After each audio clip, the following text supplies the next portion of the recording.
His Dark Materials, Season 1, Episode 1. As a huge fan of the books, this episode was totally a home run. They're staying true to the story while offering us off-screen scenes such as Lord Asriel taking photos up north, as well as show-only scenes such as Tony Costa's coming of age. So even though book readers know what's really going down in this very deceptive story, pun intended, this show adaptation feels really fresh. Alright, let's break it down. This story becomes better and better upon each reread, so apologies in advance, but after going back and forth while scripting the video last night and today, I decided that all of my His Dark Material videos this season, they're going to include major spoilers because that's the only way that we can really dive into the beauty of the writing behind this show. But take my word, this is a really good story. So if you have not read the books, please don't watch my videos, they're not for you. Please do not let me spoil the story for you. Come back and watch my videos after Season 1 finale if you want.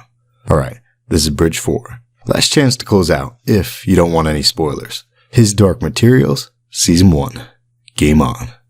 Episode 1 introduced 4 major topics. Truth versus lies and deception. Dust.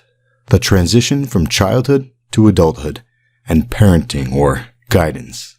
First, let's look at the concept of truth, which is at the very heart of this story. We've got the scholars, who claim to have scholastic immunity, basically freedom to discuss any topic, to explore them. But we've also got the magisterium, which is a threat to what Lord Asriel refers to as true academic freedom. Before going north, the Master gave Lyra one of only 6 alethiometers, a device that tells the truth. But the Master told her to keep it a secret since it's illegal unless approved by the magisterium. Lyra denied the alethiometer at first, saying, "No, I don't like secrets." Check out the irony there. Lyra denied a truth device because she does not like secrets. But ultimately, she accepted the alethiometer, and she brought it north with her. So we've got the concept of academic freedom versus the magisterium. We've got the truth device, and there are 2 other examples of truth here in Episode 1. Lord Asriel gave a demonstration, and in that demonstration, Lord Asriel showed that if you use specially prepared emulsion, you can see the truth, which is that dust with a capital D is real. And last, Lord Asriel showed that dust can be used to reveal other worlds, evidenced by the city in the sky. So that's the section on truth, the heart of the story, truth. We'll get back to the lies and deception part, but for now, let's skip over to dust since we've already begun to touch on it. In Episode 1, we learned 3 things about dust. What's dust? First, dust is a controversial subject. That's why the Master introduced Lord Asriel before his presentation. He introduced him by telling everyone that whatever Lord Asriel discusses today is to be kept secret. Jordan College will not become a channel for gossip, rumors, and dangerous controversy. Why? Because dust is a controversial subject. That's why all the scholars went a little nuts when Lord Asriel said that the photogram showed dust, that dust is real. Dust. And last, we know that dust is controversial because Lord Boreal and Father MacPhail were not very happy in this scene here up at the magisterium. Discover all you can by all means permitted. This kind of heresy is of the highest priority to the magisterium. I shall take it to the cardinal. So point number 1, dust is controversial. We already went over the second point about dust, which is that dust provides a look into other worlds, the city in the sky. Last but not least, the third lesson that we learn about dust in the very first episode of the show is that dust collected around the adult, but not the child. Very interesting. So there is a distinction between how dust interacts with adults and with children, which leads us right into the next topic, the transition from childhood to adulthood. There are 2 reasons to believe that this topic is important. The first we just mentioned. Dust behaves differently among children and adults. The second reason that we know that the transition from childhood to adulthood is important in this story is because demons settle when a child becomes an adult, meaning children's demons change forms depending on what the child wants the demon to be at any given point in time, or what that child's feeling at any given moment. Happy, excited, scared, tired. But when a child comes of age, the child's demon settles into just one form, one animal. My son's demon has settled as a hawk. An animal which embodies who that child is or who that now adult is. Servants' demons will be dogs, for example, and a higher servant may have a more majestic dog, like an English setter.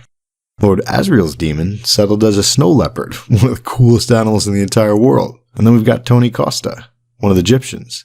He had a coming-of-age ceremony and his demon settled as a hawk. That's pretty cool too. This ring confirms the settling of your demon and your transition from child to man. It's worth noting that Lyra and Roger discussed the topic of settling in this episode. Do you ever think about what animal Pan will settle as when he stops changing form? I think about it. Further proof that this concept of settling is important. The transition from being a child to an adult, it's important. The adult you grow into is a factor of many things, such as your friends and your family, or lack thereof. Which leads us to the next point, parenting or guidance. If you are new to the story and you have not closed out yet, let me warn you, there are going to be some major spoilers coming up in this section. Huge Season 1 spoilers. You're not going to want to hear them. Alright, parenting and guidance.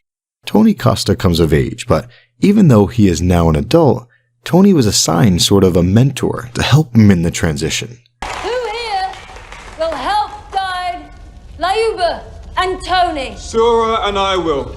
This concept of the mentor is unique to the show adaptation. So is the ceremony as a whole. It's a pretty cool concept though, especially because of how the guidance figure, the mentor, indirectly relates to Lyra. Lyra was told that her parents died in an airship, a Zeppelin, and we saw her uncle, Lord Asriel, give her to the master of Jordan College. It worked out pretty well, because the master and the librarian and all the other scholars, they love her. They love her like their own child. To be clear, that's partially why the master tried to poison Lord Asriel in this episode, to protect Lyra. Let me explain. There's a great change coming that will threaten us all, and the alethiometer warns of appalling consequences should Asriel continue his research. His heretical research. In other words, the alethiometer implied that Jordan College's future was in danger from the magisterium if Lord Asriel continued his research. And on top of that, the alethiometer told the master that Lyra would be drawn into the situation. This is about Lyra? Yes, she has a part to play in all this, and a major one. So yeah, the master tried poisoning Lord Asriel to stop him from doing further research, partially to protect the university as a whole and their freedom, but partially to protect Lyra, whom the master of Jordan looks at like his own child.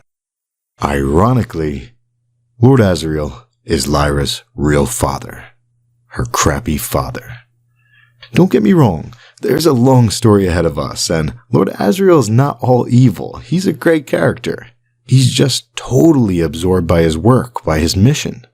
But as a father, he sucks. Look at all these examples from the first episode. When Lyra saved his life, she saved him from poison. Lord Asriel grabbed her arm and he yelled, Lyra, what the hell are you doing? Let go of me and I'll tell you. I will break your arm first. What? He didn't let her go. Not until she told him that the wine was poisoned. So then he let her go. But notice how she was holding her arm afterwards. Lord Asriel hurt our girl Lyra. Why? Because he's a crappy father.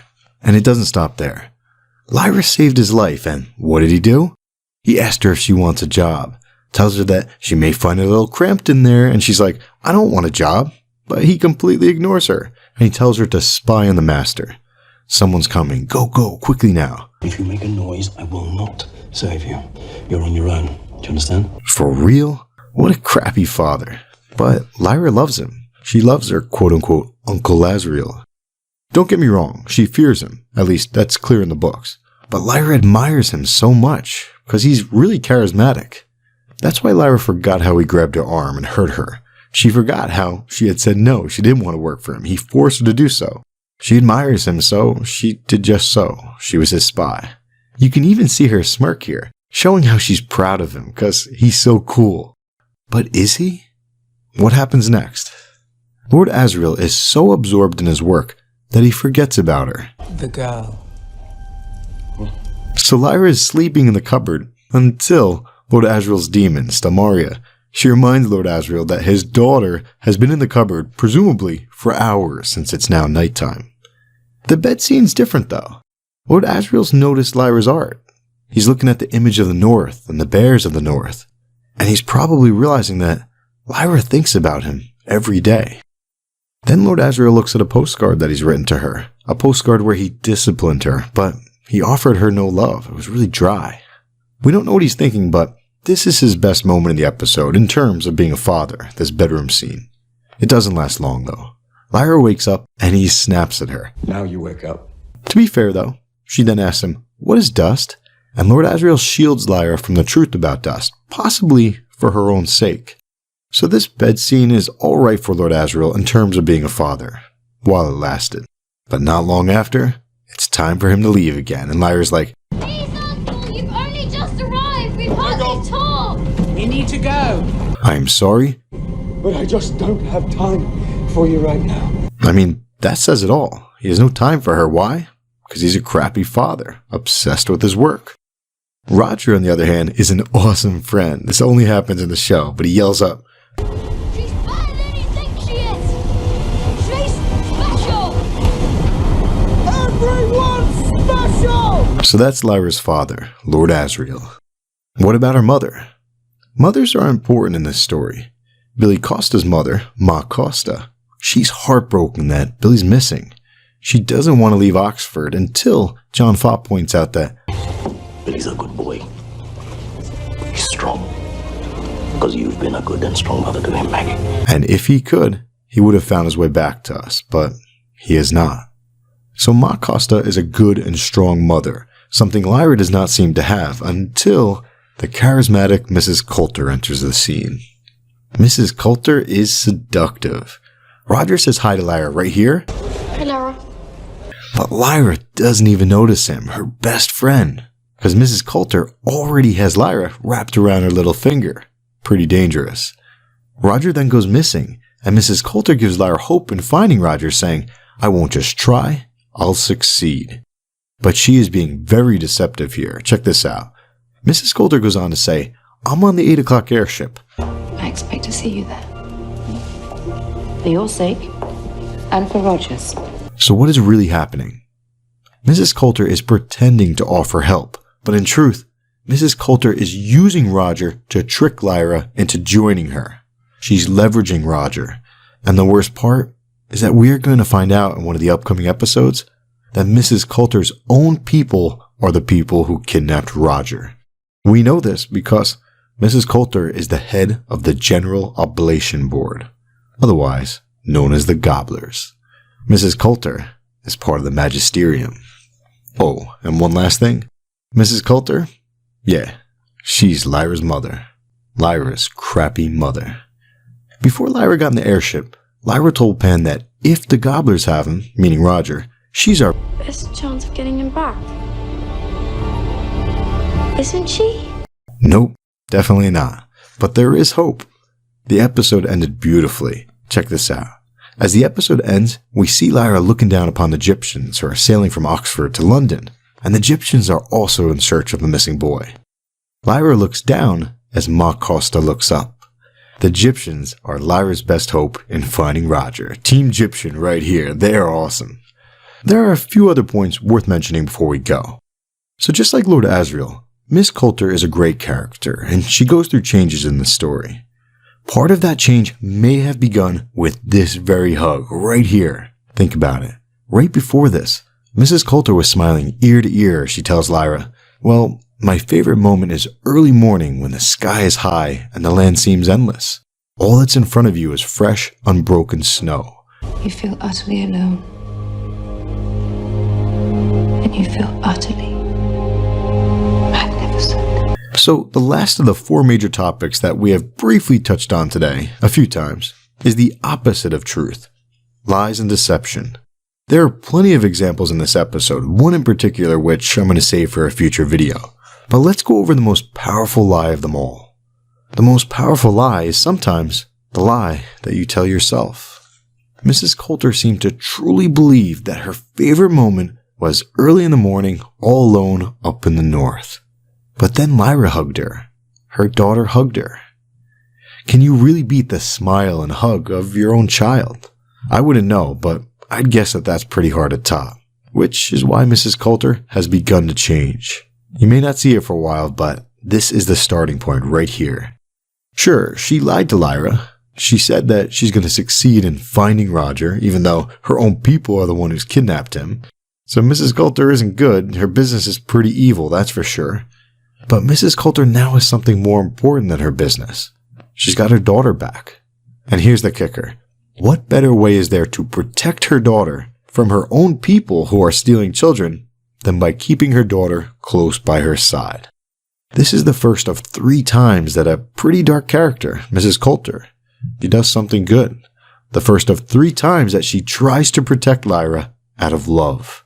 Love for the daughter who hugged her. Wild, right? Who is good? Who is bad? This is going to be a fun ride. It's a pretty awesome story. Really dense. Hit me up down below. Catch you on the flip side.